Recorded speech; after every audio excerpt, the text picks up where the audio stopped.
জম্মু ও কাশ্মীরের নিয়ন্ত্রণ রেখা বরাবর টানা ৫ রাত ভারত ও পাকিস্তানের সেনাদের মধ্যে গোলাগুলির ঘটনা ঘটল।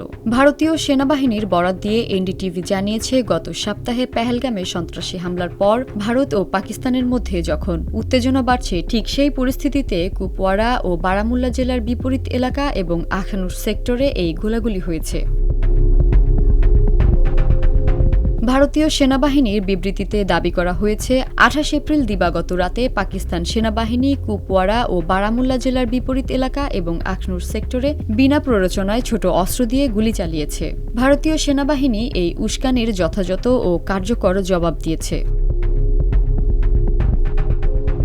ভারতের দাবি, গত বৃহস্পতিবার রাত থেকে পাকিস্তানি সেনারা এলওসি বরাবর বিভিন্ন ভারতীয় অবস্থানে গুলি চালিয়ে আসছে, তবে এখন পর্যন্ত কোনো হতাহতের খবর পাওয়া যায়নি। উল্লেখ্য, গত মঙ্গলবার ২২ এপ্রিল পেহেলগামে সন্ত্রাসী হামলায় এক নেপালি নাগরিকসহ ২৬ জন নিহত হওয়ার ঘটনায় জড়িতদের আন্তঃসীমান্ত যোগসূত্রের অভিযোগ তুলে ভারত পরদিন পাকিস্তানের বিরুদ্ধে একগুচ্ছ কঠোর পদক্ষেপের ঘোষণা দেয়। এই পদক্ষেপগুলোর মধ্যে রয়েছে ৬৫ বছর পুরনো সিন্ধু পানি চুক্তি স্থগিত করা, আত্মারের স্থলসীমান্ত বন্ধ করা এবং পাকিস্তানি সাময়িক অ্যাটাশেদের বহিষ্কার করা।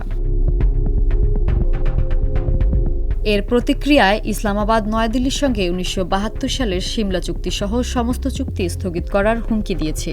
এই চুক্তিটি জম্মু ও কাশ্মীর এবং লাদাখের নিয়ন্ত্রণ রেখাকে স্বীকৃতি দেয়।